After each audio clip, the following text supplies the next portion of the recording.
En el nombre del Padre, del Hijo, del Espíritu Santo. Amén. Amén. Creador inefable, que de los tesoros de tu sabiduría dispusiste las tres jerarquías de los ángeles y con orden admirable las colocaste sobre el cielo empíreo y hermosamente estableciste las partes del universo. Tú, que eres llamado verdadera fuente de la luz y de la sabiduría, y además, principio supereminente, dígnate infundir sobre las tinieblas de mi intelecto un rayo de tu claridad, que remueva de mí las dos tinieblas con las que he nacido, el pecado y la ignorancia. Tú que haces elocuentes las lenguas de los niños, instruye la mía e infunde en mis labios la gracia de tu bendición. Dame agudeza para entender, capacidad para retener, modo y facilidad para aprender, sutileza para interpretar, gracia copiosa para hablar. Dispone el comienzo, dirige el progreso, completa el acabamiento. Tú que eres verdadero Dios y verdadero hombre, que vives y reinas por los siglos de los siglos. Amén. Amén. Santa María, sede purísima de la sabiduría, ruega por nosotros. Ruega por nosotros. En el nombre del Padre, del Hijo, del Espíritu Santo. Amén. Bueno, Mario, todo suyo. Bueno, gracias, Alicia. Bueno, buenas noches. Hace tiempo que no nos vemos, así que vamos a hacer un pequeño recordatorio. Estamos a punto de terminar, y hoy lo haremos, la lectura del artículo 3 de la cuestión segunda, que es el último. La cuestión segunda tiene 3 artículos, donde se contienen las célebres 5 vías de la demostración de la existencia de Dios. Recordemos siempre un concepto fundamental, que las 5 vías son un camino de nuestra razón que va de las cosas a Dios.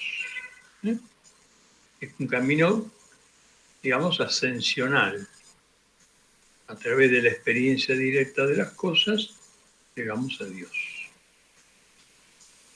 Y de unas 5 maneras, mejor dicho, se da este camino ascensional de nuestra inteligencia, de las criaturas a Dios. En la primera vía vimos el tema del movimiento.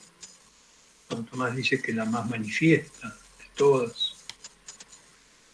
Después vimos en la segunda vía la causalidad eficiente. Como las cosas son causadas, pero debemos arribar por la imposibilidad racional de ir al infinito, al llegar a una causa incausada, como en la primera vía, por el mismo razonamiento, llegábamos a la conclusión de la existencia de un motor inmóvil, de algo que mueve pero no es movido por nadie. Acá también hay una causa que es causa de todo y no es causada. La tercera vía también es parecida, el tema de los seres contingentes y seres necesarios. La cuarta vía, sobre la cual nos detuvimos un poco más, es la más rica, la que tiene más sustancia doctrinal, que es la que se conoce como la vía de los grados de perfección, que en realidad los grados de perfección, como se recordará, no están en el texto tomista. Tomás habla de grados de entidad, grados de ser. Lo que pasa es que hay que tener en cuenta que la mayor perfección que tienen las cosas es su ser. Y finalmente nos quedaría por ver hoy la quinta y última vía, que se basa en el gobierno del mundo, y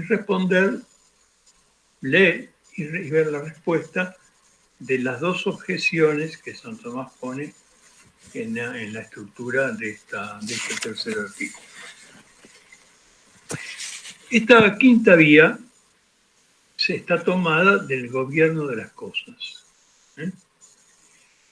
Es quizás la vía más evidente, quizás la vía más, diríamos, inmediata a la experiencia de cualquier hombre. No hace falta que ni ser un filósofo, ni ser un hombre de ciencia, para darse cuenta de que las cosas todas están ordenadas hacia un fin, cada cosa se ordena a su fin, y que todo está como dirigido. Hay un orden en el universo. Y aquí Santo Tomás, en esta vía, ahora vamos a leer el texto, que lo vamos a explicar, se basa precisamente en los seres naturales, es decir, en aquellos seres que no están dotados de conocimiento, que no tienen conocimiento y que por lo tanto, a pesar de carecer de conocimiento, se dirigen siempre hacia, habitualmente, Santo Tomás, a lo mejor, a lo que para ellos es lo mejor. Por supuesto que a veces hay fallas, ese es otro tema. Pero lo habitual es que los seres no dotados de conocimiento, se dirijan siempre hacia aquello que les conviene, hacia aquello que es mejor. Y esto se ve en la simple observación de una planta, que siempre se inclina hacia el sol. Y la hoja de una planta se inclina hacia el sol siempre. Puede hacer la fotosíntesis, la raíz de la planta se inclina hacia abajo, naturalmente. Lo mismo se ve en cualquier otro tipo de ser viviente. Todos, o incluso aún los seres no vivientes, los mismos astros, por ejemplo, que siempre giran adecuadamente sobre la misma órbita. Toda la observación de este mundo visible, de este mundo inmediato que nos rodea, nos hace conocer entonces, nos hace descubrir, mejor dicho, de que en el mundo todas las cosas se ordenan y todas las cosas siempre se vuelcan hacia aquello que les es más conveniente.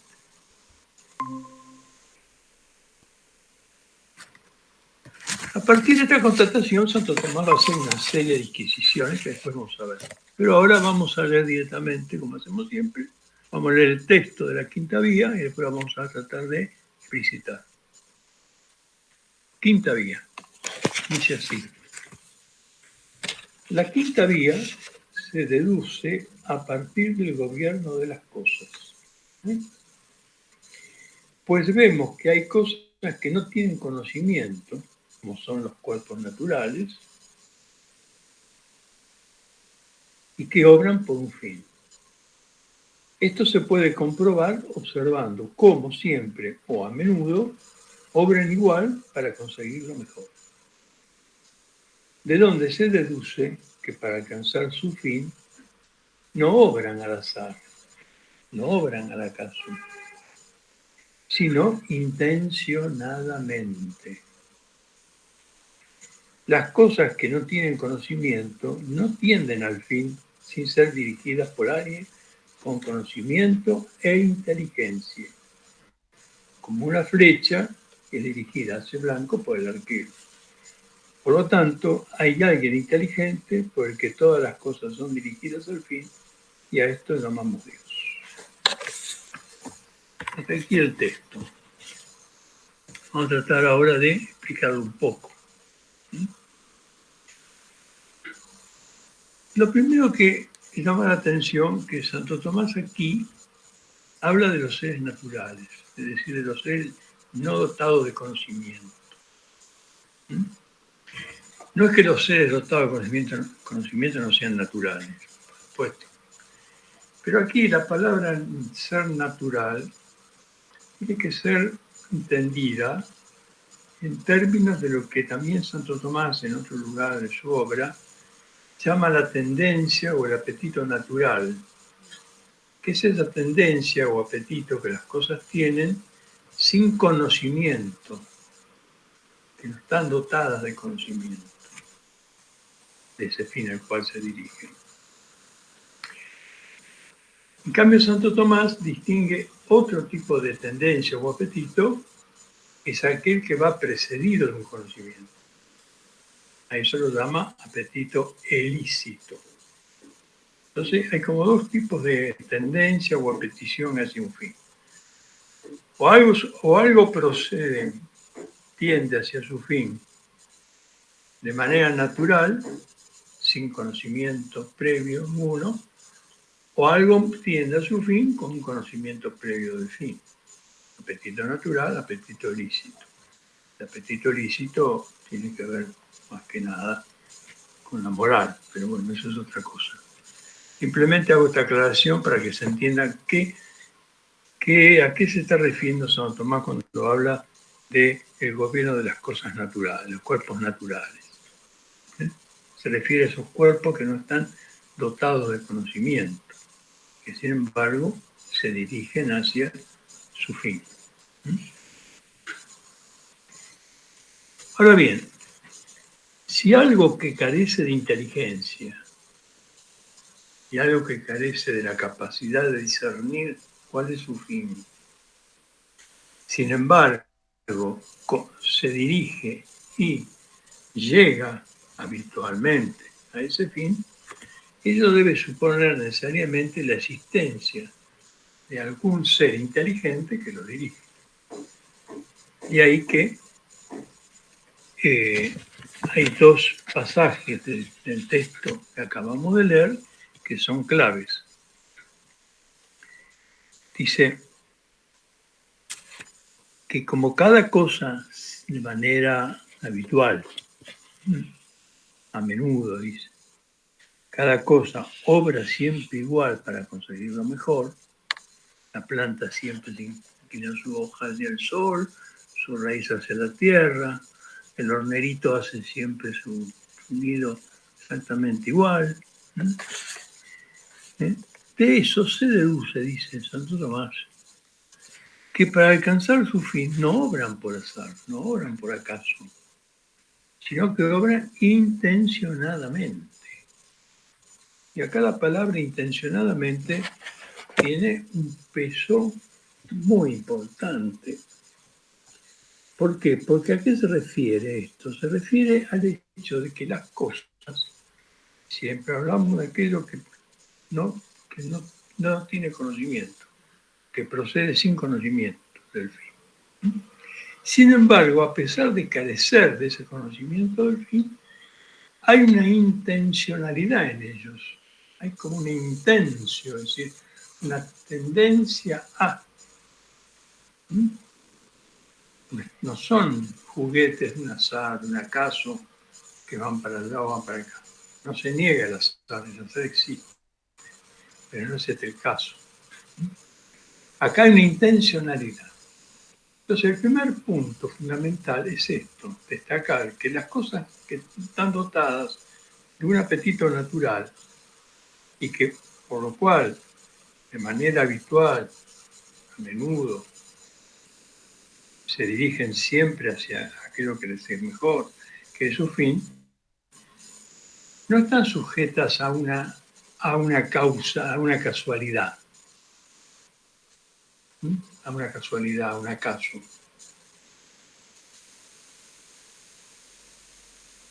Sino que están sujetas a una intencionalidad. Hay en ellas una intencionalidad. Ahora bien, una vez que Santo Tomás estableció este carácter intencional de las cosas que se mueven hacia su fin, dice lo siguiente: las cosas que no tienen conocimiento no tienden al fin sin ser dirigidas por alguien con conocimiento e inteligencia. Y por el caso, el ejemplo sencillo de la flecha y el arquero. Entonces acá tenemos dos elementos. En las cosas vemos una intencionalidad. Y esa intencionalidad nos está llevando a una causalidad, no una casualidad, sino una causalidad. Por eso, si nosotros observamos la estructura de esta vía, vamos a encontrar tres elementos. primero un punto de partida, que es que los seres no dotados de conocimiento siempre se dirigen hacia sus fines. El punto de partida.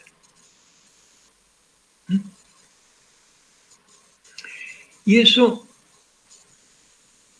nos lleva a un principio fundamental de la metafísica de Santo Tomás, no solo de Santo Tomás, también de Aristóteles, pero en Santo Tomás tiene un desarrollo muy, muy grande, que es el principio de finalidad.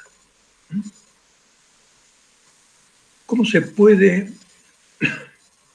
enunciar este principio de finalidad?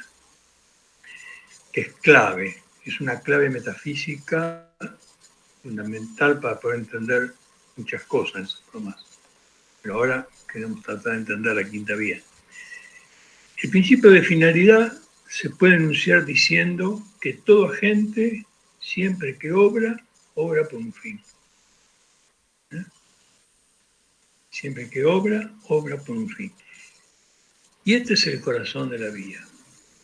El corazón de la vía es esta que podemos llamar el principio de finalidad o también lo que se conoce como la causalidad final, es decir, la causa final.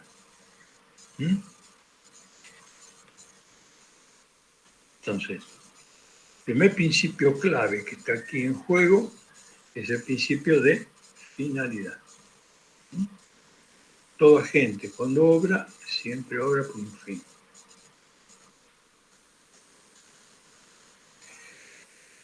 Y la causa final es la más importante de todas las causas.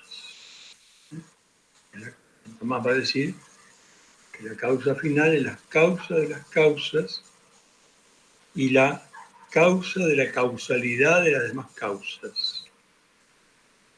Esto que parece un poco como un galimatías, es fácil de entender si con cierta lentitud vamos viendo los distintos miembros de esta oración. La causa final es la causa de las causas. Es decir, por la causa final existen las otras causas.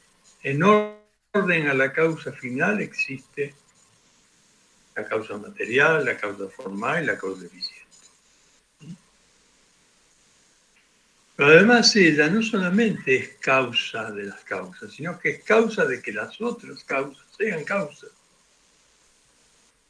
Esto se ve muy bien, por ejemplo, en el proceso generativo. Hay un opúsculo muy lindo de Santo Tomás que se llama Los Principios de la Naturaleza, donde él expone, analizando la generación de los seres vivos, justamente cómo se da esta relación de la causa final con las otras tres causas. Él dice, hay una causa eficiente, por lo cual el ser vivo es puesto en existencia. Hay una causa material, hay una causa formal, es decir, forma se une a la materia para constituir un determinado ente. Y hay una causa final. Causa final que es que el ser alcance la plenitud de su ser. Ahora bien, la causa final, aunque es lo último en la ejecución, es lo primero en la intención. Porque la naturaleza, ¿qué es lo que tiene primero en la intención? La causa final. Cuando se inicia un proceso natural como el proceso generativo, lo primero en la intención es lo que después va a ser la causa final. Por ejemplo, supongamos, ¿cuál es la primero en la intención de la generación de un ser humano? En la generación de un ser humano, lo primero es la intención que tiene la naturaleza de generar un ser humano, lo cual se va a dar recién al final del proceso. Pero eso que se da en el final del proceso ya está antes en la intención. Y por esta intención hay una causa material, que es el embrión, las células primeras que forman el embrión. Y tiene que haber una causa formal, porque la materia no se puede organizar por sí misma. Si ustedes analizan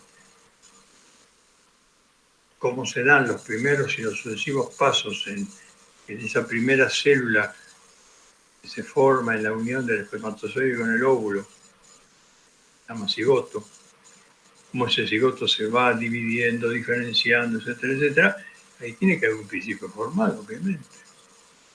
Pero la materia por sí sola no puede organizarse. Tiene que haber un principio formal de organización de la materia.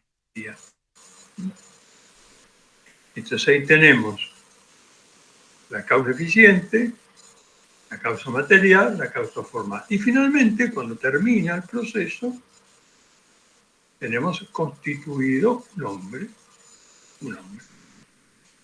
Es decir, un espécimen de Homo sapiens, si lo queremos decir en términos biológicos. Por eso, de paso, hagamos una digresión, la absoluta irracionalidad de cualquier, aparte de la maldad, ¿no?, de cualquier ley de aborto. Porque no importa en qué momento se determine si el alma está, si no está, eso son cuestiones secundarias.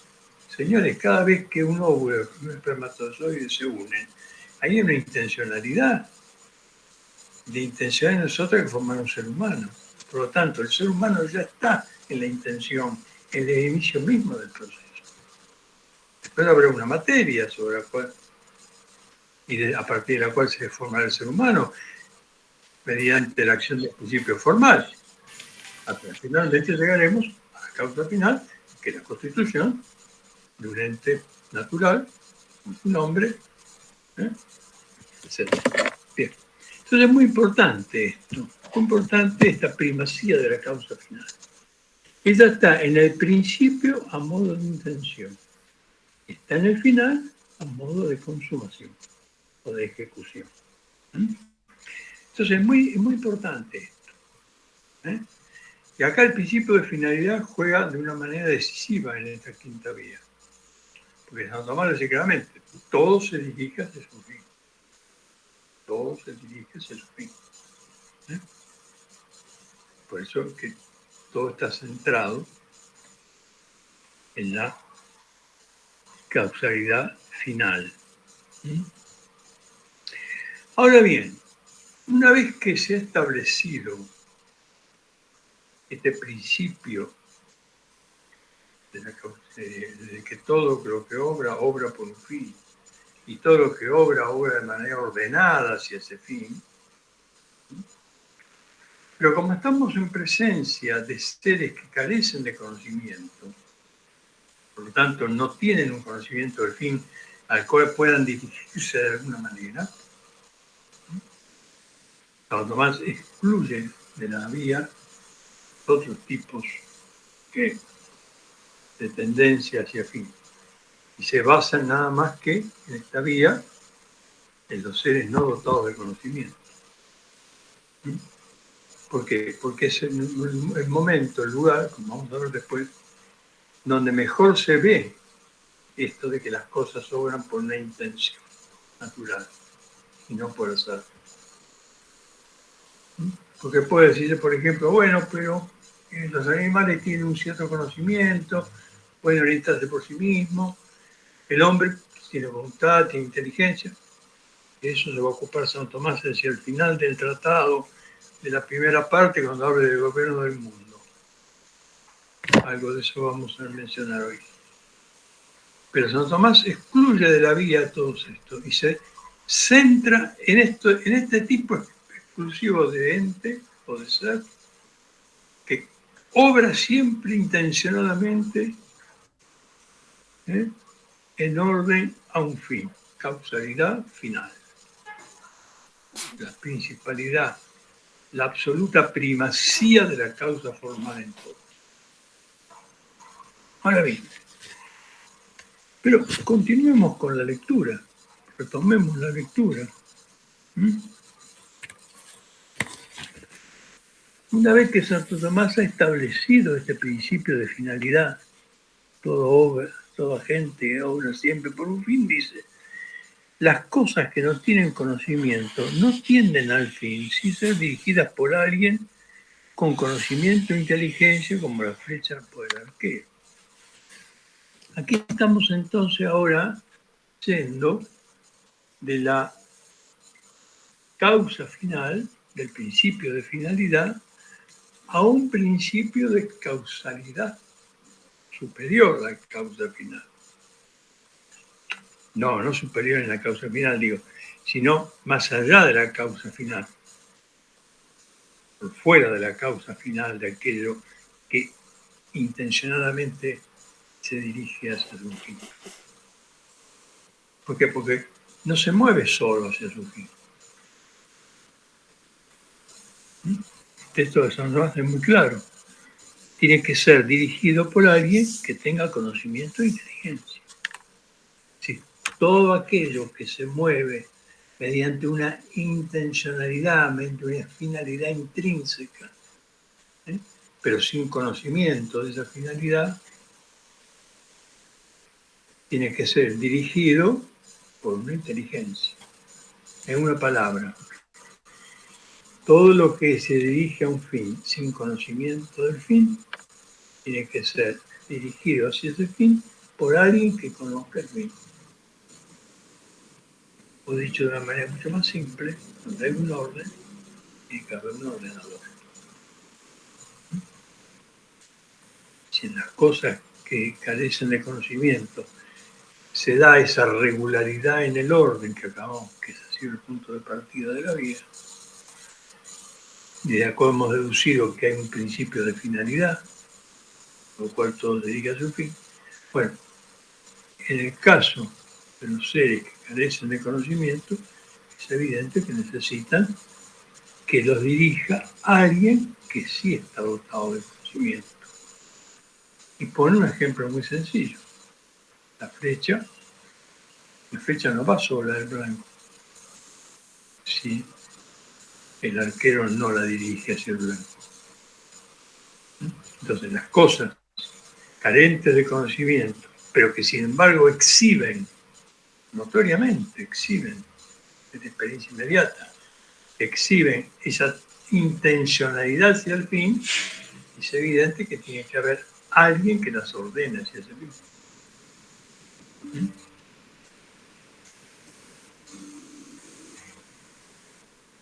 De manera entonces que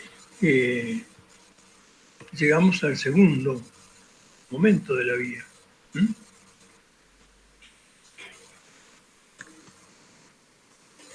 Y finalmente la conclusión. Dice, por lo tanto, dice Santo Tomás, hay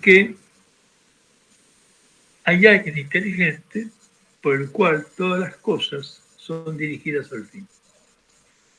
Y esto mismo es lo que llamamos Dios.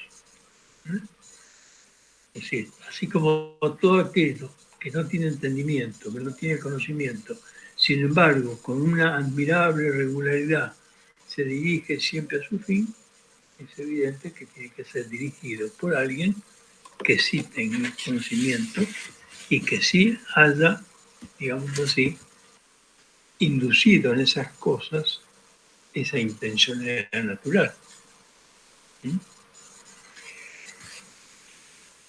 Porque ustedes fíjense una cosa que es interesante destacar.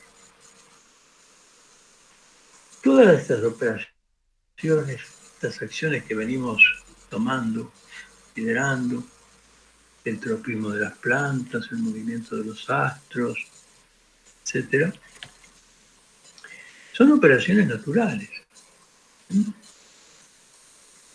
Y el fin al que se dirigen no es un fin sobreañadido a ellos, es algo que está intrínsecamente en ellos.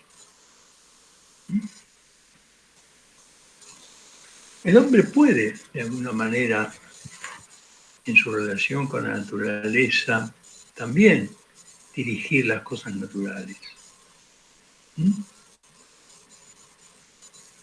Pero siempre esa dirección del hombre, las cosas naturales, se da extrínseca, es decir, se da por fuera de la naturaleza. En cambio, en las cosas naturales, esa tendencia al fin, esa intencionalidad, esa finalidad, es algo intrínseco, brota de la misma forma, del mismo ser de cada cosa. En definitiva, entonces, la conclusión sería esta.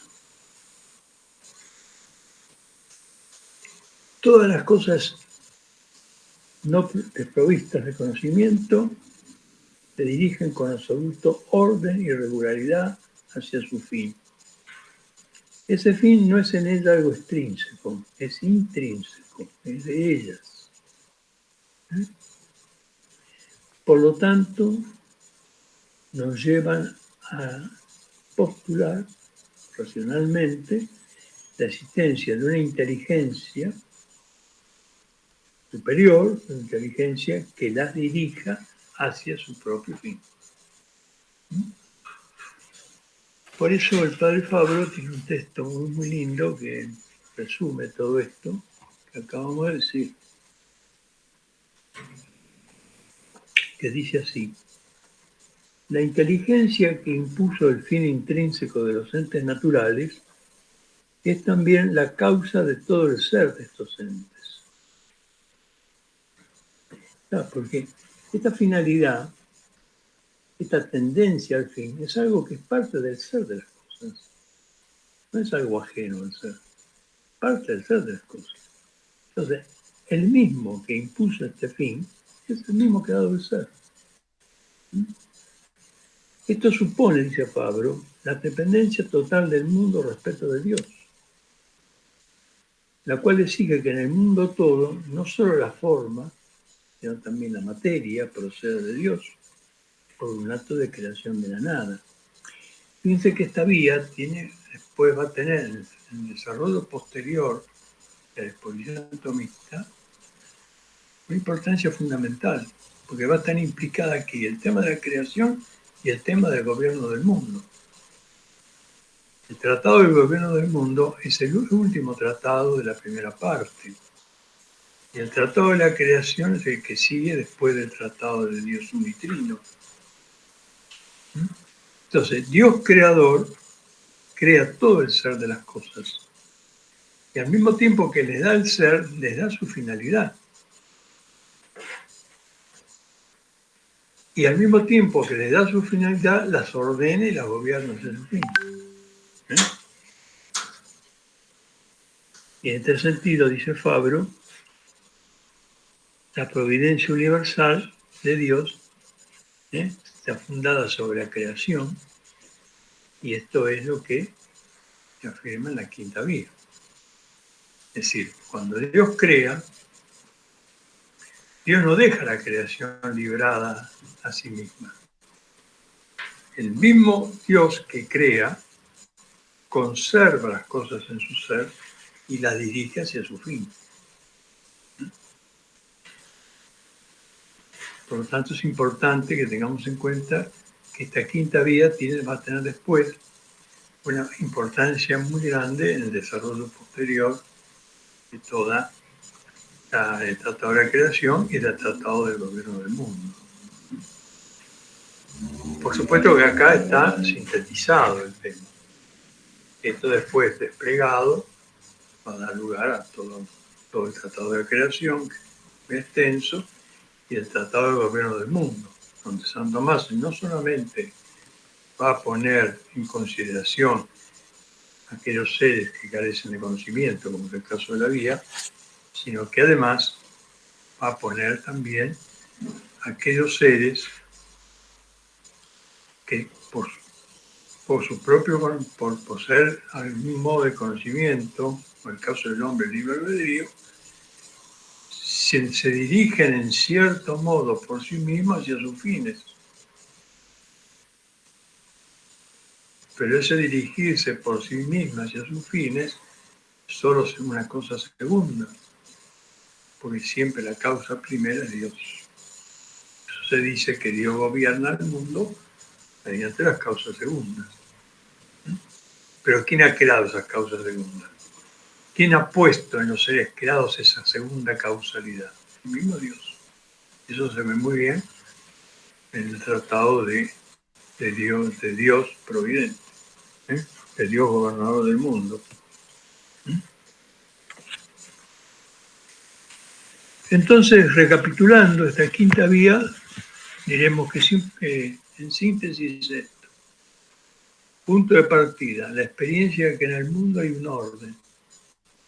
Ese orden se ve en aquellos seres que, desprovistos de conocimiento, sin embargo, alcanzan siempre su fin, principio de finalidad. Pero esa tendencia, esa intencionalidad, que no es azarosa, es natural, hacia el fin, es algo intrínseco de esos seres. ¿Y quién ha puesto en ellos esa intencionalidad? El mismo que los ha creado, el Dios. Ahora bien, este orden de las cosas que carecen de conocimiento, que siempre se ordena hacia su fin, exige la presencia de un ordenador. Lo que no tiene conocimiento para dirigirse al fin necesita de un ser inteligente que lo dirija hacia el fin. Al modo como una flecha necesita de la pericia del arquero para poder alcanzar el blanco. Supone el ejemplo. Por lo tanto, donde hay orden, hay ordenador. Donde hay gobierno, hay un gobernador. Y ese gobernador no puede ser otra cosa que un ser supremamente inteligente, supremamente providente y al mismo tiempo supremamente creador. En Dios, la creación y la providencia van indisolublemente unidas. Con la creación, Dios pone a los seres en existencia y con el gobierno los dirige hacia su fin.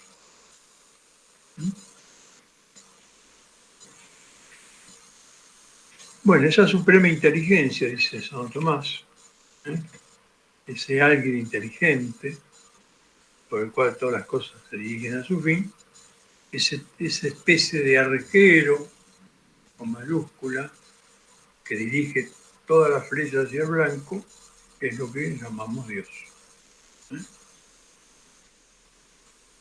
Bueno, esta sería entonces una apretada síntesis del razonamiento de la quinta vía.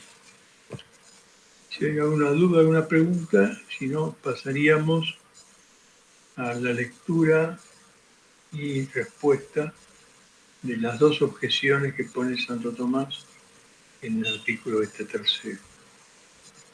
Marión, usted dijo Sí. que cuando explicaba el concepto de la intencionalidad, diciendo que es la tendencia hacia las cosas, en un momento dice, no se niega el azar.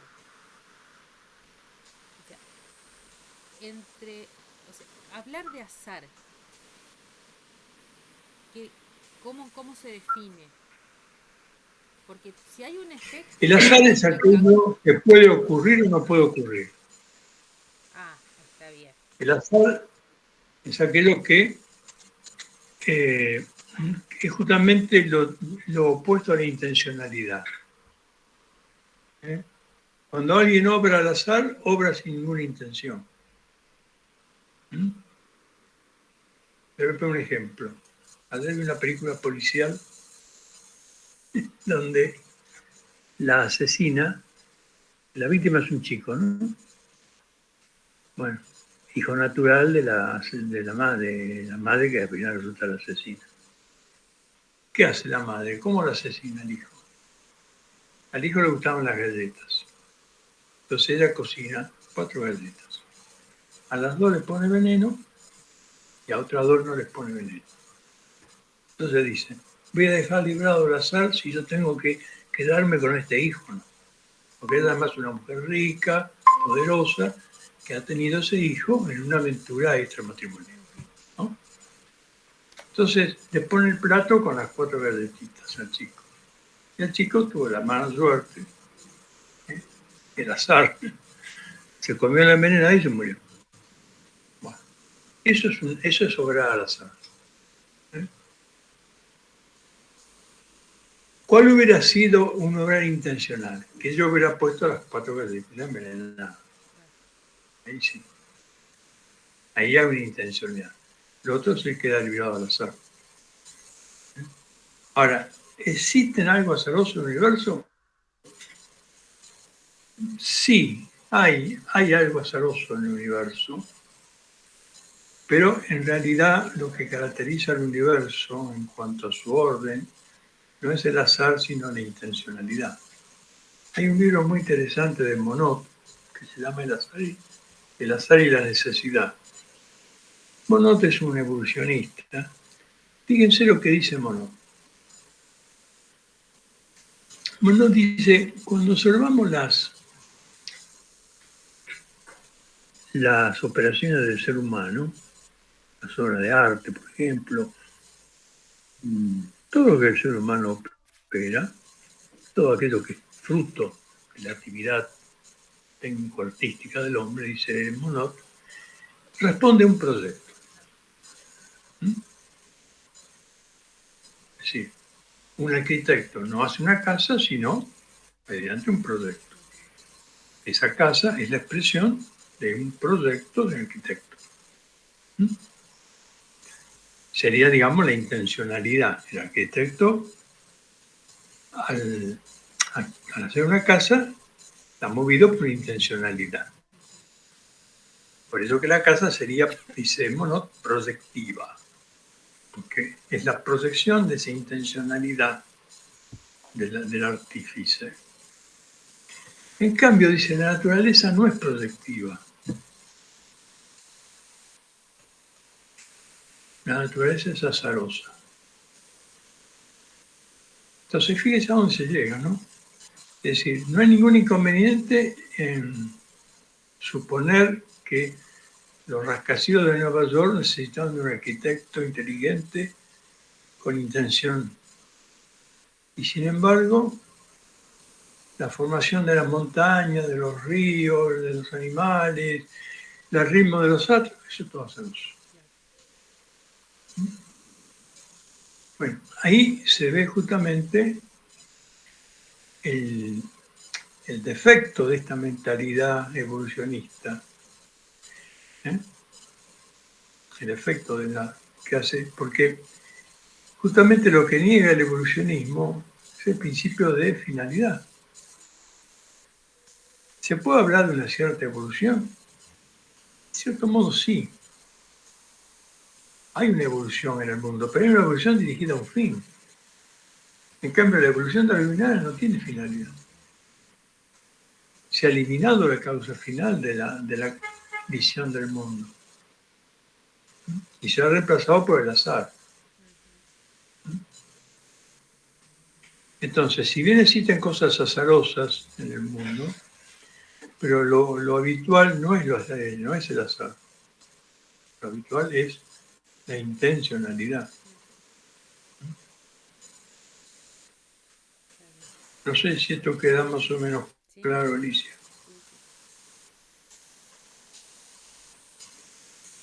Bueno. Esta quinta vía tiene que ver con, como dije antes, con el Tratado del Gobierno del Mundo, que es el que cierra la primera parte de la Suma Teología, de la cuestión 103 en adelante.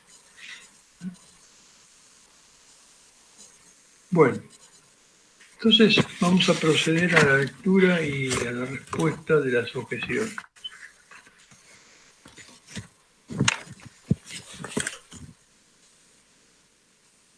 Y la primera objeción, San Tomás dice lo siguiente. Dice, si uno de los contrarios es infinito, el otro queda totalmente anulado. Esto es lo que sucede con el nombre Dios, a darle el significado de bien absoluto, Pues si existiese Dios, no existiría ningún mal. Pero el mal se da en el mundo. Por lo tanto, Dios no existe. Bueno, ¿cuál es el nervio acá de la contraargumentación? Si el nombre de Dios significa la bondad absoluta,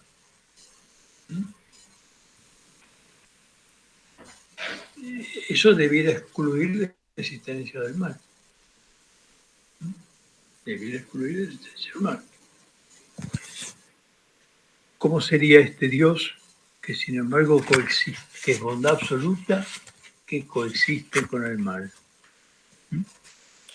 Porque si Dios existiese y es la bondad absoluta, no podría existir el mal. Porque algo infinito, obviamente, anula lo contrario. Si hay un bien infinito, no puede haber mal. Eso dice el objetor. Por lo tanto, dice, dado que hay mal en el mundo, Dios no existe. Bueno, este es un tema muy importante, que es el tema del mal. Vamos a ver cómo responde San Tomás a esta objeción.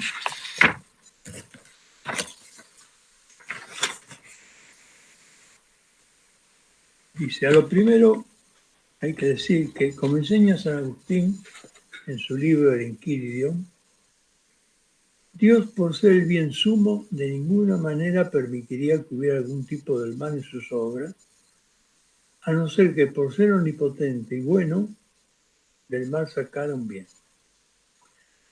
Esto pertenece a la infinita bondad de Dios que puede permitir el mal para sacar del bien. Esta respuesta tiene realmente mucha miga. Porque en realidad, ¿qué es el mal? El mal en sí no existe. El mal no tiene entidad metafísica. El mal es ausencia de bien. Ahí donde hay lo que nosotros llamamos mal, lo que hay en realidad es una ausencia de bien. Y más aún, dice San Tomás, cuando en su cuestiones disputadas sobre el mal, dice, para que haya un bien, para que haya un mal, tiene que haber un bien que lo sostenga. Como por ejemplo, si yo hago un agujero en este papel, el papel ya no será bueno, pero para que exista el agujero tiene que haber algo de papel. Entonces, fíjense ustedes la dinámica del mal y el bien. El mal es una ausencia de bien que siempre presupone para que se dé mal alguna existencia de bien. Un bien deficiente. Ese es el mal. Ahora, ese mal que se da en las cosas, esa deficiencia de bien que se da en las cosas, ¿por qué se da? Esa es la gran pregunta, ¿no? La gran pregunta que se hacen todos los hombres todos los días. ¿Eh? Dice, citando a San Agustín, dice Don Tomás, siendo Dios el bien sumo, de ninguna manera permitiría que hubiera algún tipo de mal en sus obras. A no ser que por ser omnipotente y bueno, de tal mal sacar un bien. Bueno, esto es justamente el juego de la providencia. El mal no lo produce Dios. El mal está en el déficit de las criaturas.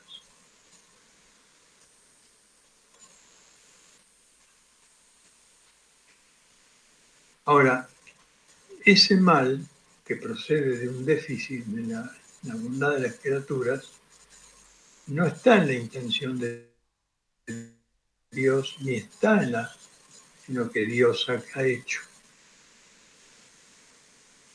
Pero a veces Dios lo permite. ¿Por qué lo permite? Porque de un mal puede sacar un bien. Y eso es precisamente el sentido más hondo y profundo de la providencia de Dios. Por eso que este artículo de la vía contiene, digamos, en germen, prácticamente toda la teología de Santo Tomás está en germen aquí. Y está la teología de la divina providencia. Cuando Santo Tomás comenta el libro de Job, hace una aclaración. Dice, varios han comentado el libro de Job, ¿no? Y sobre todo menciona que en su época era el comentario más conocido, que era el de San Gregorio Magno. Pero dice, todos estos comentarios sobre el libro de Job atienden a un aspecto moral. Como el hombre justo acepta la voluntad de Dios, en fin, acepta los males en una obediencia a Dios, etc., ¿no? Si ese es el criterio que guía, dice San Tomás, todos los comentarios precedentes al mío. Es decir, es un criterio moral. Job, ¿qué es? Job es un modelo moral del justo sufriente. Es un modelo, es una figura, es un arquetipo moral del hombre paciente, del hombre que sufre. Y hasta en cierto modo, como dicen muchos exégetas, Job es un tipo de Cristo. Muy bien, dice Santo Tomás. Todos estos comentarios son muy buenos y no los rechazan, ni mucho menos. Pero dice, pero mi comentario va a tener otra perspectiva. Ya no la perspectiva del hombre justo que sufre, sino ¿por qué Dios permite que a los buenos le pasen cosas malas y a los malos le pasen cosas buenas?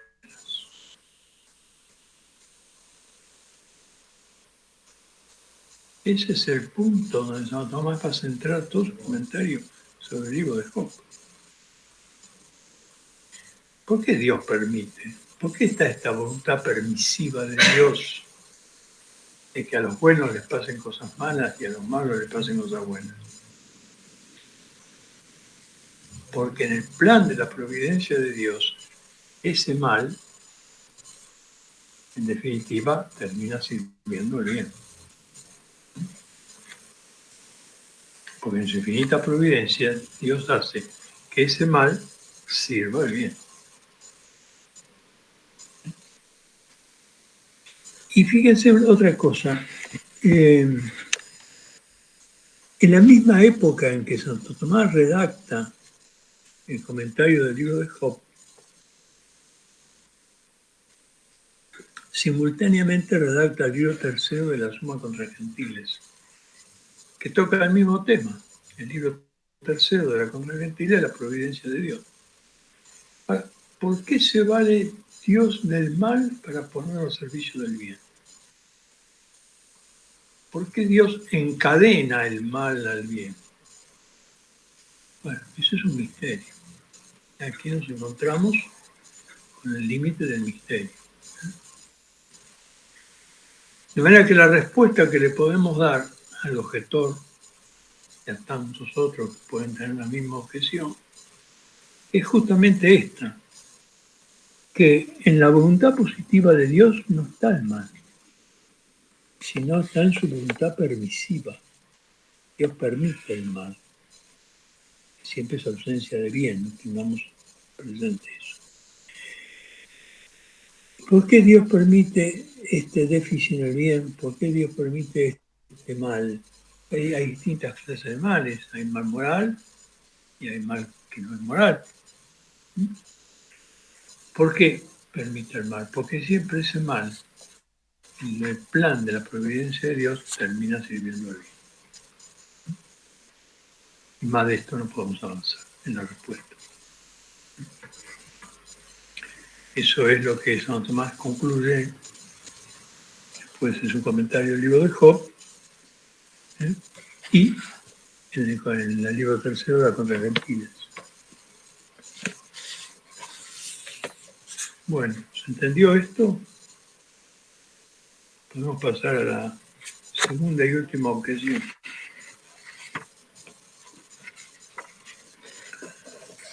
La segunda objeción dice así: más aún, lo que encuentra su razón de ser en pocos principios, no se busca en muchos. Parece que todo lo que existe en el mundo, y supuesto que Dios no existe, encuentra su razón de ser en otros principios, pues lo que es natural encuentra su principio en la naturaleza, lo que es intencionado lo encuentra en la razón y la voluntad humanas. Así pues, no hay necesidad alguna de acudir a la existencia de Dios. Bueno, este también es un argumento con su consecuente respuesta muy importante. Porque fíjense aquí que el objetor en realidad que lo que está planteando. ¿Por qué tenemos que poner a Dios, según el macho aquí está bien, ¿no?, como ese ser inteligente, al mismo tiempo que crea las cosas, les induce una finalidad, una intencionalidad hacia su vida? Porque eso no puede directamente tomar como principio de la naturaleza. No hace falta acudir a Dios, para eso está la naturaleza. Y más todavía, si vamos a los seres donde hay deliberación y conocimiento, como en el caso del hombre, porque tenemos que tomar como principio a Dios, si basta la actividad libre y voluntaria del hombre para dar explicación de todas sus acciones. Es decir, lo que todo acá viene a decir esto: no necesitamos de Dios. No necesitamos multiplicar los principios. ¿Para qué? La naturaleza es un principio suficientemente explicativo de los hechos naturales, de los sucesos naturales, de esa intencionalidad, etcétera, etcétera, que hemos dicho. Y el ser racional, como es el hombre, dotado de voluntad y de inteligencia, suficiente principio para todas las acciones deliberadas. ¿Por qué tenemos que multiplicar los principios? ¿No basta con la naturaleza? ¿No basta con el hombre? ¿Qué necesidad hay de multiplicar los principios? Eso es lo que el objetor plantea. Ahora vamos a ver qué es lo que dice.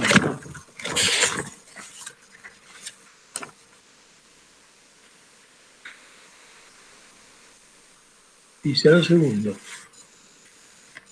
que la naturaleza obra por un determinado fin, en virtud de la dirección de un agente superior, que la naturaleza obra por un determinado fin, en virtud de un agente superior, es necesario que las cosas que son hechas por la naturaleza también se reduzcan a Dios como su causa primera. Es decir, dice San Tomás, las cosas que se pueden hacer por naturaleza, es necesario que se reduzcan a Dios como su causa primera. De la misma manera también, todo lo hecho deliberadamente, es necesario reducirlo a una causa más alta, que no sea ni la razón ni la voluntad humana, puesto que estas son mudables y defectibles. Y es preciso que todo lo que tiene la posibilidad de ser mudable y defectible sea reducido a algún primer principio inmutable, por si necesario, tal como hemos demostrado. Bueno, ¿cuál es acá en síntesis lo que responde Santo Tomás? No estamos negando la intencionalidad, la naturaleza como principio, ni menos la voluntad humana y la libertad humana como principios. Pero esos son principios segundos, que tienen que ser reducidos a un principio primero.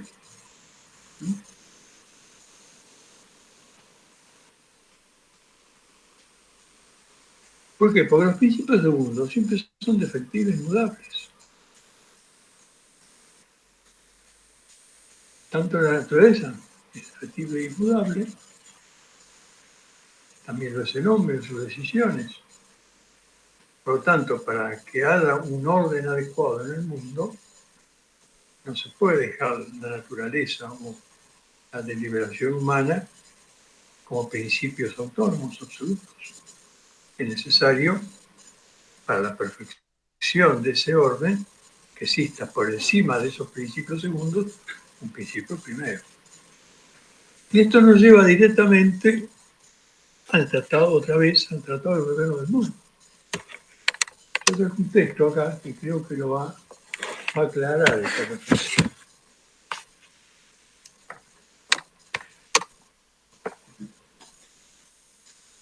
El Tratado del Gobierno del Mundo, en la Suma de Teología, comienza con la cuestión 103, donde Santo Tomás va analizando una serie de problemas, ¿no? Primero, si hay un gobierno del mundo, bueno, dice que sí, repitiendo más o menos lo mismo que he hecho en la quinta vía, donde hay orden, un ordenador. El artículo primero es prácticamente una repetición de la quinta vía. Si ese principio de que gobierna el mundo está fuera del mundo, sí, está fuera del mundo, porque es necesario que todo lo que está ordenado requiere un ordenador. Ahí sigue más o menos. Ustedes ven de paso cómo las vías son, como digamos, el núcleo del cual después se deduce todo el resto, ¿no? En realidad, esta cuestión, la 103, es como una ampliación, una explicitación de la quinta vía. Después dice, si el mundo es gobernado por uno solo, dice que sí, porque siempre el gobierno de uno es mejor que el gobierno de muchos. En esto aquí Santo Tomás hace gala de su monarquismo. La monarquía es el mejor gobierno, ¿no? Andaría a contramano de la democracia actual. Después dice, habla de los efectos de la gobernación, pero en el artículo 6, que es el que quiero brevemente leerles, dice, si todas las cosas son gobernadas inmediatamente por Dios. Todo gobernado por Dios, todo, obviamente. Pero fíjense lo que plantea el artículo 6. Todas las cosas son inmediatamente gobernadas por Dios. Entonces la respuesta es esta. Dice, en un gobierno, se deben considerar dos cosas. A saber, el plan de la gobernación, que es la providencia propiamente dicha, y la ejecución de ese plan. Por lo que se refiere al plan de la gobernación, Dios gobierna inmediatamente todas las cosas. En cuanto al plan y la providencia.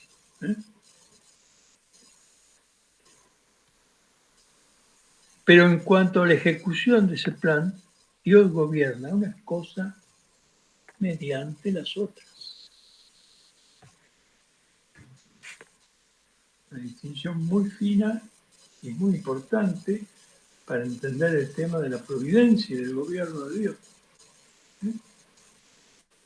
El plan depende directamente de Él, pero en la ejecución de ese plan, Dios ha dispuesto que unas cosas se gobiernen a través de las otras. Y así es como pues, en el resto del Tratado de la Gobernación va a tratar, por ejemplo, qué papel juegan los cuerpos en el gobierno del mundo, qué papel juega la criatura angélica en el gobierno del mundo, qué papel juega el hombre en el gobierno del mundo. Pero todos estos papeles que juegan las cosas corpóreas, la criatura puramente espiritual como la angélica, la criatura mixta, intelectual, material como es el hombre, ¿eh? Todas ellas actúan en el orden de la ejecución, no en el orden del plan. En realidad,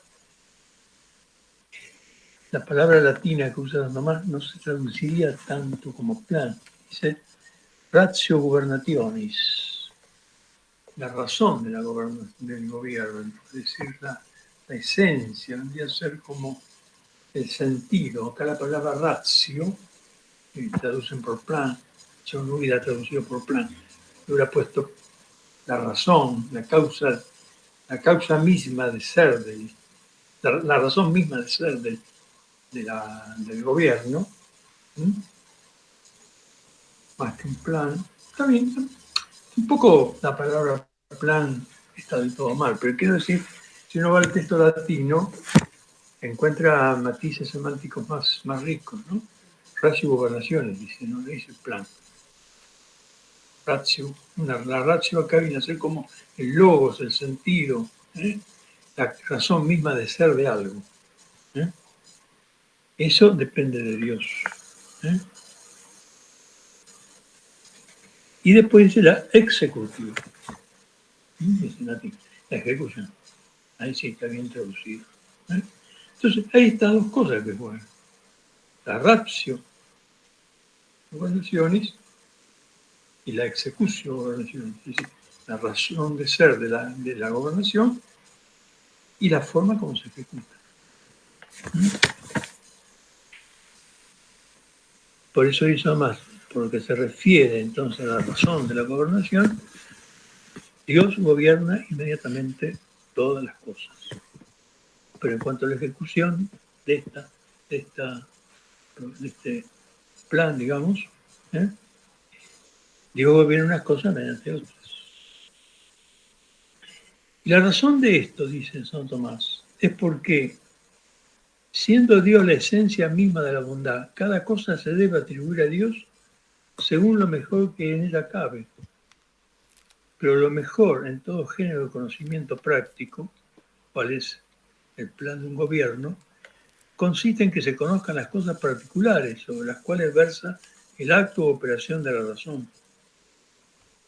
Así, por ejemplo, el mejor médico es el que no se queda en la consideración de generalidades, sino que desciende hasta los más mínimos detalles. Y esto mismo es patente en otros casos similares. Luego, necesariamente, se ha de conceder que Dios dispone todo, hasta los más mínimos detalles, en el plan de la gobernación. Sin embargo, como es fin de la gobernación llevar mediante ella a la perfección las cosas gobernadas, tanto mejor será el gobierno cuanto mayor perfección se consiga por el gobernante para las cosas gobernadas.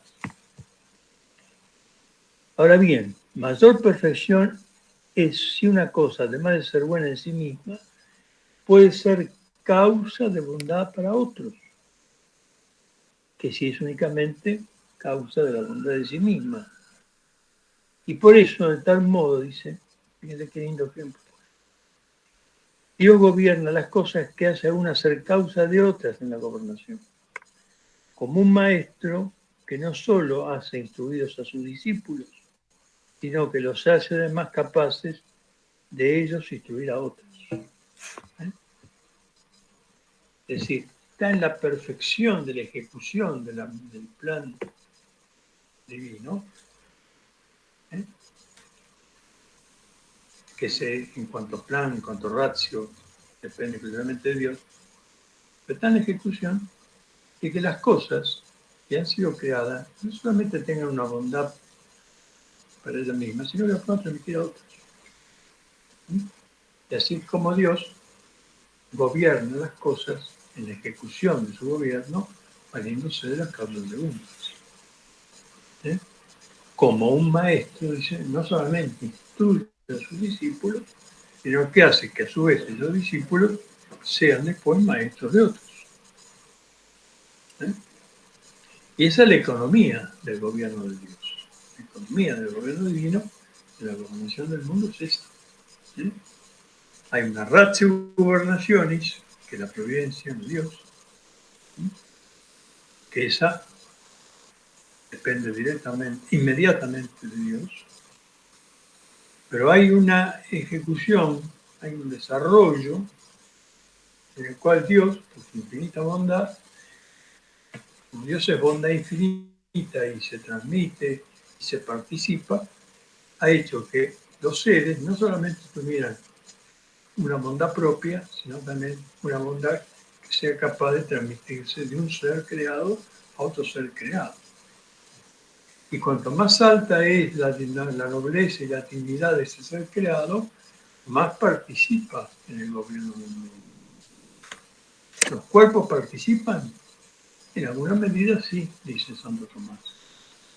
La creación corpórea tiene una participación en el gobierno del mundo. La criatura angélica, sí. Bueno, ahí Santo Tomás desarrolla toda su teología de los ángeles. Bueno, y después llega el hombre, dice, y el hombre también, y el hombre sí. El hombre también coopera con Dios en el gobierno del mundo. Entonces, volviendo al texto inicial, el plan de la gobernación, que es la providencia propiamente dicha, es gobernada directamente por Dios. Pero en cuanto a la ejecución de ese mismo plan, Dios gobierna unas cosas mediante otras.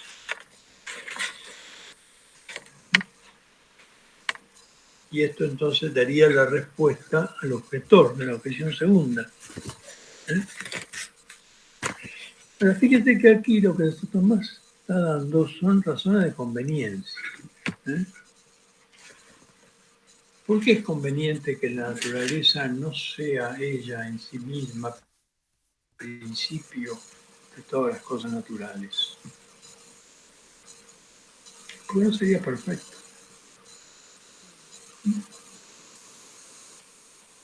No sería perfecta porque solamente tendría una bondad intrínseca que quedaría inmanente en sí misma.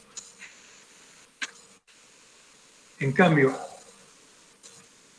esa naturaleza adquiere mayor nobleza, mayor dignidad en la medida que la veamos como una naturaleza que tiene una capacidad operativa que es participada. Estamos en la antítesis de lo que decíamos, ¿no? No decía, el mundo es objetivo, no proyectivo. No, el mundo es proyectivo.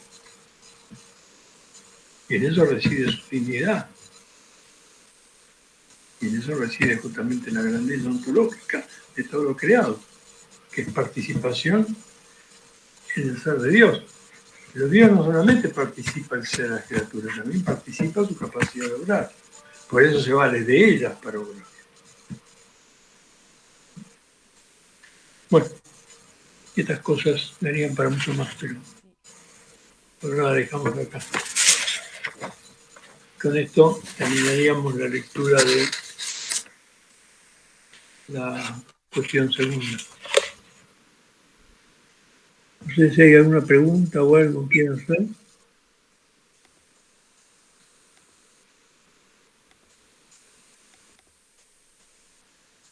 Llegados a este punto, es interesante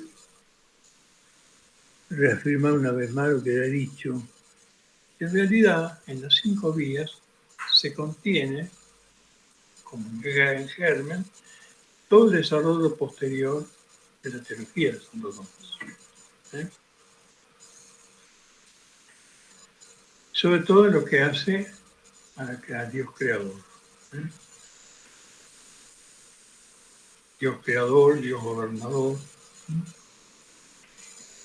Está implícito todo en las vías. Como también veremos ahora después al ver lo que Dios es. No tenemos tiempo hoy de empezar a leer la cuestión tercera,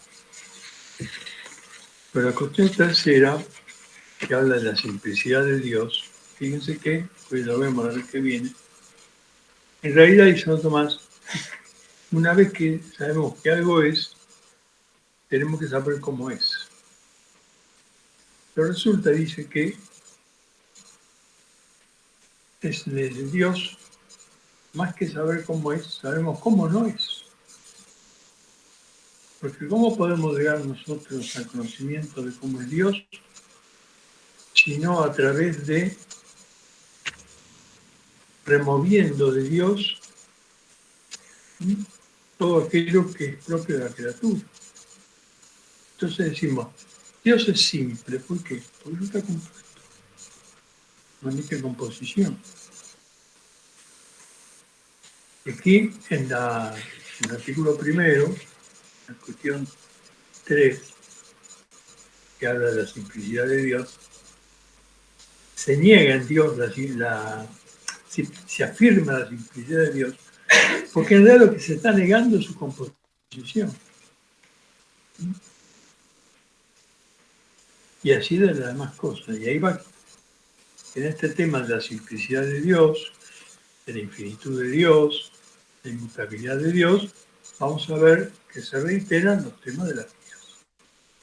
La primera vía en movimiento, la segunda vía de la causalidad, etcétera, etcétera. ¿Eh? Y este tratado de la creación de la gobernación del mundo, ¿eh? Que es, como dije y reitero, el cierre de la primera parte, culmina el tratado de la creación, no va a ser otra cosa que un despliegue, de lo que está en la quinta vía. Eso es lo importante que tienen las vías. No solamente son, como dijimos al principio, un ascenso de nuestra razón de las cosas hacia Dios, sino que también nos permiten, por la vía de la remoción, alcanzar algo de lo que es Dios, porque en esta vida no podemos conocer la esencia de Dios. Sea por completo nuestra capacidad. Entonces, lo que podemos conocer más bien de Dios es lo que no es. Esto se llama la teología negativa, lo que Dios no es. Pero el conocimiento de lo que Dios no es tan importante, dice Santo Tomás, que nada más y nada menos que la preparación para la visión beatífica.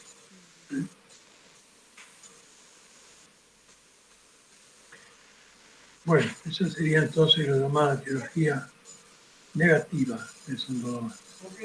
De esa vamos a empezar a tratar a partir de nuestro próximo encuentro, cuando comencemos con la cuestión tercera, la simplicidad de Dios. Simplicidad que implica remover de Dios toda composición. No hay composición ni de acto ni potencia, no hay composición de materia y forma, no hay composición de ser y de esencia.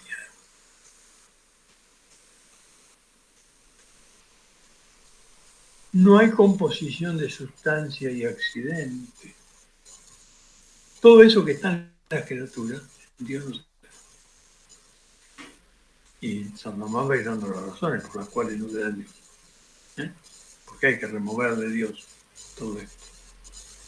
Bueno, pero digamos, el enfoque es este. Por vía de remoción y analogía, a partir de las criaturas, ahora vamos a llegar, no solamente como hemos hecho en la cuestión segunda, a llegar a establecer la existencia de Dios, sino a acercarnos de alguna manera con modo. ¿De qué modo? Es Dios. Y no tanto lo que es, sino lo que no es. Bueno, de eso entonces hablaremos la próxima vez que nos encontremos. Bueno, que Dios No mediante sé, será el 12 de octubre, el Día de la Hispanidad. el Día de la Hispanidad. Bueno, el 12 de octubre, que para nosotros seguirá siendo el Día de la Hispanidad, nos veremos. Nos veremos si Dios quiere. Están medio dormidos los Bueno, otros oyentes, pero bueno, hasta la bueno. próxima. Hasta la próxima, Bueno, Alicia. Andrea, muchísimas gracias, doctor Mario. Nos estamos Al viendo si Dios contrario, quiere. si Dios quiere. Gracias, Tachi. Hasta Adiós. la próxima. Adiós a todos. Adiós, adiós. Chao.